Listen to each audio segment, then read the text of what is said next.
कितने लोगों के पास अपना बर्थ सर्टिफिकेट है? हाथ उठाओ, शर्माओ मत। कितनों के पास बर्थ सर्टिफिकेट है? जरा कैमरा घुमाओ, दिखाओ मोदी जी को। कितनों के पास नहीं है बर्थ सर्टिफिकेट? हाथ उठाइए। माशाअल्लाह, पूरे डाउटफुल हो गए अब तो। कितनों के पास पासपोर्ट नहीं? हाथ उठाओ। यहां डाइस पे भी उठा सकते हैं। अब बताइए आप, बर्थ सर्टिफिकेट नहीं, पासपोर्ट नहीं, क्या होगा? ड्राइविंग लाइसेंस निकल जाएगा, इलेक्ट्रल कार्ड निकल जाएगा। अगर डाउटफुल करार दिए तो डॉक्यूमेंट देना पड़ेगा। और बोल रहे नहीं डरा रहेंगे। ओवैसी जहां कहीं भी जा रहा, लोगों को डरा रहा, मैं नहीं डरा रहा हूं। ना मैं किसी को डराता हूं, ना मैं किसी माइका लाल से डरने वाला हूं। मैं सिर्फ अल्लाह से डरता हूं और पूरी दुआ भी करता हूं कि अल्लाह तेरा खौफ मेरे दिल में डाल और तेरे हबीब मोहम्मद मुस्तफा सल्लल्लाहु अलैहि वसल्लम की मोहब्बत डाल, ऐसी मोहब्बत डाल कि आका के नाम पर मिटने को मौका दे दे मुझे। मगर ये डरा रहे, क्या डरा रहे? तुम्हारा कानून है, मेरा नहीं है ये। तुमने बनाया है कानून। अच्छा, इसका फायदा कैसे होगा? आसाम में एनआरसी हुई। आसाम के एनआरसी में 19 लाख लोगों के नाम नहीं आए आसाम में, जिसमें 5 लाख के करीब मुसलमान, मां बाकी बंगाली हिंदू 5,40,000 हमारे भाई। आसाम का फाइनेंस मिनिस्टर कहता है कि हम उन बंगाली हिंदूज को सिटीजन अमेंडमेंट एक्ट के तहत भारत की सिटीजनशिप देंगे। बोलो ना कि 5 लाख मुसलमानों को भी देंगे। नहीं, उनको फॉरेनर्स ट्रिब्यूनल में केस लड़ना पड़ेगा। और कौन फॉरेनर्स ट्रिब्यूनल का जज कौन रहता मालूम आपको? मालूम आपको फॉरेनर्स ट्रिब्यूनल का जज कौन है आसाम में? जो 5 साल की वकालत की प्रैक्टिस करता है, रिटायर्ड तहसीलदार है। बताओ, आपके क्या मजाक है ये कि हिंदुस्तान की 120 करोड़ जनता लाइन में ठहरे रहेगी? मगर हिंदुस्तान के, भारत के 56 इंच का दावा करने वाले वजीर आजम पूरे भारत की आवाम को लाइन में खड़ा करेंगे। मेरे भाई, ये मसला सिर्फ एक मजहब के मानने वालों का नहीं, ये मसला पूरे भारत का है। इसीलिए हम तमाम को इसके खिलाफ एहतजाज करना है, एहतजाज को दर्ज करवाना है और इस एहतजाज को पुरअमन रखना है और इस एहतजाज को कम से कम और 4 महीने तक लेकर चलना है, 4 से 5 महीने तक। तभी जाकर मालूम होगा इन इख्तिदार की कुर्सियों पर बैठने वालों को कि देश जाग चुका है। मैं संगारेड्डी से जामे मिलिया के उन तुलबा और तालिबात का शुक्रिया अदा करता हूं, उनको सलाम करता हूं कि उन्होंने एहतजाज का आगाज किया और इस एहतजाज में एक नई जान और रूह में डाली। मैं सलाम करता हूं मिनाजुद्दीन को, जिसने अपनी एक आंख को खो दिया। वो बच्चा पढ़ रहा था, उसको लाइब्रेरी में, जामिया की लाइब्रेरी में घुसकर पुलिस ने लठ से मारा। वो अपनी एक आंख उसकी जाय हो गई। अल्लाह मिनाजुद्दीन को ऐसी बीनाई दे, ऐसे मुकाम उसको अल्लाह उसको अता करे कि जालिम को मालूम हो जाए, जिसने मिनाजुद्दीन को लाठी से मारा, अल्लाह तुझे गारत कर दे। अल्हम्दुलिल्लाह, अलीगढ़ मुस्लिम यूनिवर्सिटी का बच्चा जिसके हाथ पर टीयर गैस गिरा, उसके हाथ को काटना पड़ा। बताओ, कौन उसका बाजू बनेगा? क्या भारत की जनता उस नौजवान का बाजू बनेगी? बनना चाहिए। मैं खराज अकीदत पेश करता हूं, मैं पुरसा देता हूं हम तमाम जिम्मेदारान की तरफ से। वो 18 लोग जिनकी मौत हुई है उत्तर प्रदेश में, मंगलूर के 2 नौजवान जिनको गोली मार दी गई, मैं उनको भी, उनके अफराद खानदान के लिए हम दुआ करते हैं कि अल्लाह उनको सब्र जमील अता करे। और मेरे भाई, उत्तर प्रदेश में एहतजाज हुआ तो कुछ अमन नहीं रहा, गड़बड़ हुई, मैं मानता हूं, हम उसकी मजम्मत करते हैं। जहां वायलेंस होगा हम कंडेम करते हैं। मगर क्या किया योगी की सरकार ने? योगी की सरकार ने कहा कि अब हम जो जायदाद का नुकसान हुआ उन लोगों से हम पैसे लेंगे कि आपको पैसे भरना है। कानून हमारे मुल्क में वो कानून है damage prevention of destruction of public property act 1984। वो कानून इस पर अप्लाई नहीं होता। अच्छा, जितनी जायदाद का नुकसान हुआ कितने का? 14 लाख का। हम मोदी जी से पूछना चाह रहे हैं, चलिए मान लिए कि मुसलमानों ने गड़बड़ की, 14 लाख का नुकसान हुआ। हम हिंदुस्तान के वजीर आजम से पूछना चाहते हैं कि क्या prevention of destruction of public property act जो 1984 में इंदिरा गांधी ने बनाया वो उस पर अप्लाई होता नहीं होता?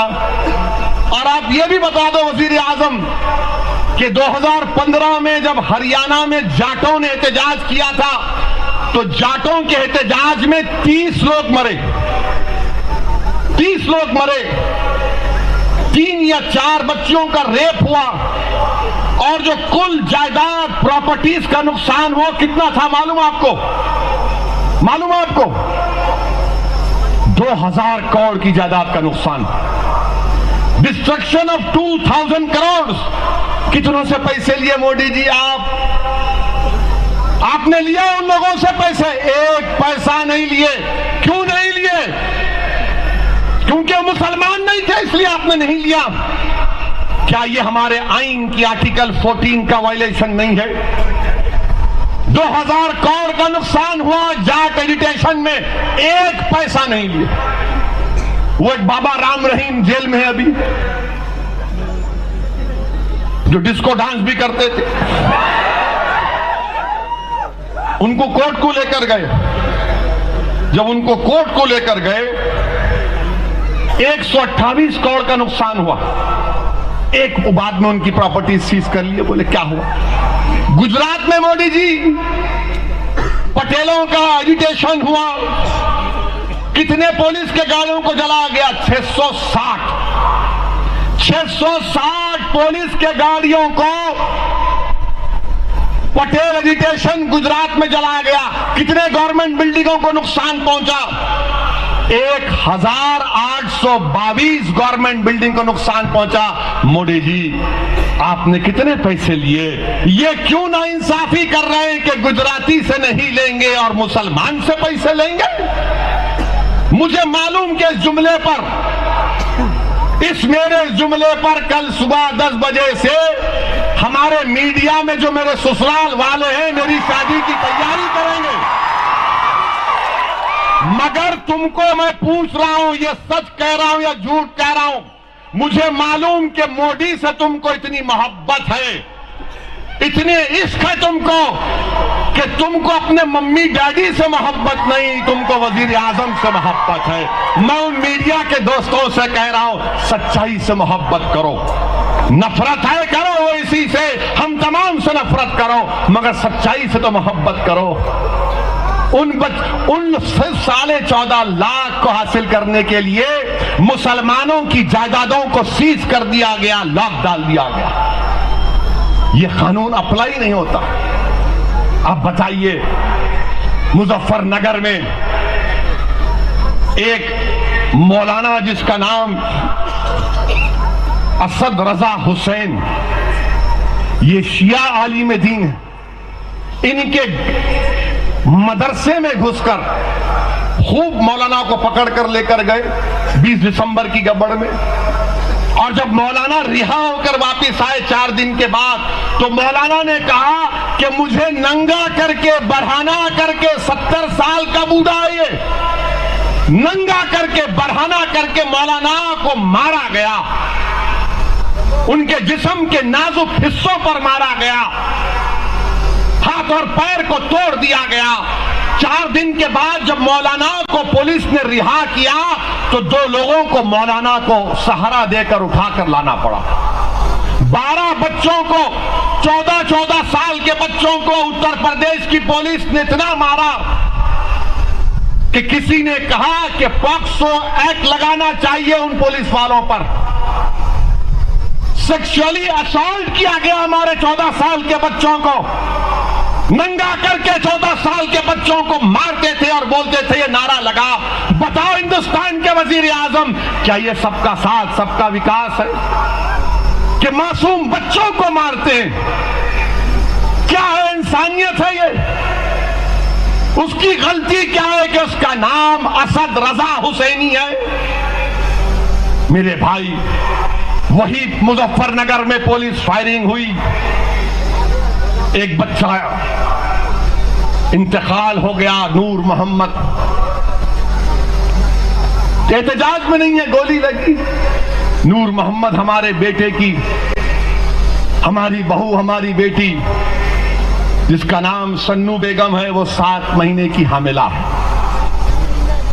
कौन जवाब देगा इसका? बोलो आप, कौन जवाब देगा? कौन लड़ेगा? और फिर नूर मोहम्मद की पोस्टमार्टम रिपोर्ट भी पुलिस नहीं देती। अच्छा, हद तो यह है कि प्रॉपर्टी सीज करे। जनाब हामिद मोहम्मद खान साहब जब प्रॉपर्टी सीज करे तो एक ऐसे आदमी को नोटिस दी गई जो 6 महीने पहले उसका इंतकाल हो गया। मोदी जी क्या आप आलम बरज़ख में आप घुस के लाके देंगे उसको सर्टिफिकेट? जिसका इंतकाल हो गया उसको नोटिस। अच्छा, 90 साल के ज़ईफ उम्र लोगों को नोटिस दी गई। एक का नाम फसाहत मीर, जो बिस्तर पर पड़े रहते हैं, हिल ही नहीं सकते, उनको नोटिस कि आपने गड़बड़ की, आपकी वजह से गड़बड़ हुई। और एक सूफी अमीर साहब, वो भी बेड रिडन, आगे पाए और फालिज मारा हुआ। ये इनका इंसाफ है? बताइए आप, क्या जुल्म हो रहा है हमारे देश में? ये मेरी रिपोर्ट नहीं है, कहां से आई है? बरतानिया का एक मशहूर अखबार गार्डियन 3 जनवरी को लिखता है, रिपोर्टर का नाम हैना एलिस पैटरसन। सब दे रहा हूं क्योंकि ये लोग बोलेंगे ने झूठ बोल के चला गया। मेरे भाई, ये हमारे मुल्क में ये वाकयात उत्तर प्रदेश में हुए। एक सुलेमान बच्चा है बिजनौर का, गोली लगी उसको, IAS की तैयारी कर रहा था। मां सहाफियों को बताती, देखो ये मेरे बच्चे का टाइम टेबल है, सुबह 5 बजे उठता, फजर की तैयार नमाज पढ़ता, कुरान शरीफ पढ़ता, फिर 12:30 तक पढ़ते रहता, फिर जोहर की नमाज पढ़ता, खाना खाता, फिर पढ़ता, फिर असर की नमाज पढ़ता, फिर पढ़ता, मगरिब की नमाज पढ़ता, फिर पढ़ता, ईशा की नमाज पढ़ता, फिर पढ़ता और सो जाता। और मां ने कहा ये मेरे बच्चे का रूटीन था। मेरा बच्चे को पुलिस ने गिरफ्तार किया और लाश उसके दूसरे मोहल्ले में मिली। ये जुल्म हो रहा है। मेरे अजीज दोस्तों और बुजुर्गों, इंशाअल्लाह ताला इन शोहदाओं की कुर्बानी रायगा नहीं जाएगी। इंशाअल्लाह ताला अल्लाह इंसाफ करेगा और हम जमहूरी तरीके से अपना एहतजाज को जारी रखेंगे और जारी रखना चाहिए, पीछे नहीं हटना चाहिए। इख्तलाफ हो सकता है, होने दीजिए, कोई परवाह नहीं, मगर एहतजाज तो होना चाहिए जमहूरी तरीके से। वजीर आजम गए,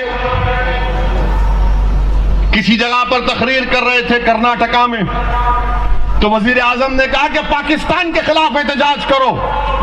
अरे वजीर आजम, मेरे को क्या करना है पाकिस्तान से? हमने आपको वोट दिया, भारत की जनता ने आपको वोट दिया, हम आपसे सवाल करेंगे, आपसे पूछेंगे। नहीं, पाकिस्तान, मेरे भाई, पाकिस्तान से क्या करना है बताइए आप। आपने बालाकोट किया वजीर आजम, हमने कहा वेरी गुड, अच्छा किया, मैंने तारीफ की।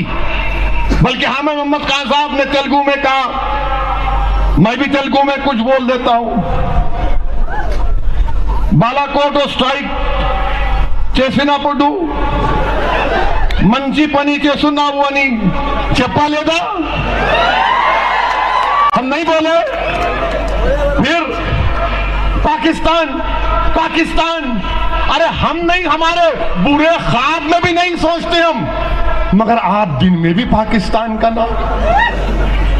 क्या कहा किसी ने कि नुए इंडिया की प्रधानमंत्री भी पाकिस्तान గురించి ఎందుకు మాట్లాడుతారు? क्या पाकिस्तान क्या करना है पाकिस्तान से? पाकिस्तान तो नाकू नेकू एम संबंधम उंदी, क्या संबंध है मेरा पाकिस्तान से प्यारे?